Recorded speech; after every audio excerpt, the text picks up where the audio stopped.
नहीं दूंगी।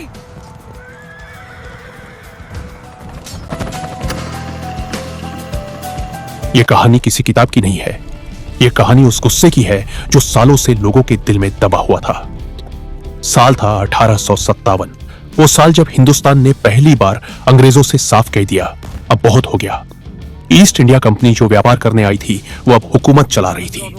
जमीन छीनी जा रही थी, टैक्स बढ़ते जा रहे थे, राजा हटाए जा रहे थे और हिंदुस्तानी सिपाहियों से कहा जा रहा था कि अपने ही लोगों पर गोली चलाओ। हर दिन एक नया जुल्म था और हर जुल्म के साथ लोगों का सब्र टूटता जा रहा था। फिर एक छोटी सी बात ने आग लगा दी। नई बंदूक की कारतूस। कहा गया कि उनमें गाय और सुअर की चर्बी लगी है।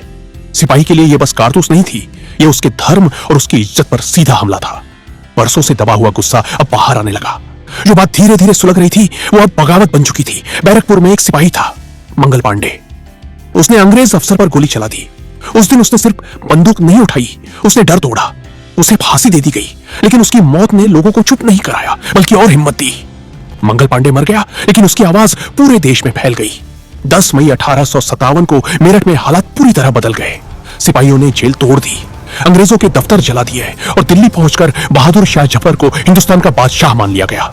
अब यह सिर्फ सिपाहियों की बगावत नहीं थी, किसान, मजदूर, आम लोग सब साथ खड़े थे। हर किसी के दिल में एक ही बात थी, आजादी। कानपुर में नाना साहब आगे आए और झांसी में एक ऐसी रानी खड़ी हुई जिसने इतिहास बदल दिया। रानी लक्ष्मीबाई, तलवार हाथ में, घोड़े पर सवार। उन्होंने दुनिया को दिखा दिया कि आजादी मांगने से नहीं मिलती, उसके लिए लड़ना पड़ता है। उनकी बहादुरी ने अंग्रेजों को हिलाकर रख दिया। अंग्रेज डर चुके थे और जब वो डरते हैं तो बहुत बेरहम बन जाते हैं। गांव जला दिए गए, लोगों को बिना कसूर फांसी पर चढ़ा दिया गया। 1858 तक बगावत को दबा दिया गया। अंग्रेज जीत गए थे, लेकिन एक बात वो भी समझ गए थे, हिंदुस्तान अब कभी चुप नहीं बैठेगा। इस बगावत के बाद ईस्ट इंडिया कंपनी को हटा दिया गया और सीधे ब्रिटिश सरकार ने राज संभाल लिया। 1857 भले ही लड़ाई नहीं जीत पाया, लेकिन इसने आजादी की नींव रख दी थी और जो नींव एक बार पड़ जाए उसे कोई मिटा नहीं सकता। यह कहानी यही खत्म नहीं होती। आगे हम देखेंगे कि कैसे अंग्रेजों ने पूरे देश पर सीधा कंट्रोल कर लिया और कैसे धीरे धीरे आजादी की यह चिंगारी एक बड़ी लड़ाई बन गई। इस सफर में हमारे साथ बने रहिए, क्योंकि यह कहानी सिर्फ इतिहास नहीं है, यह हम सबकी कहानी है।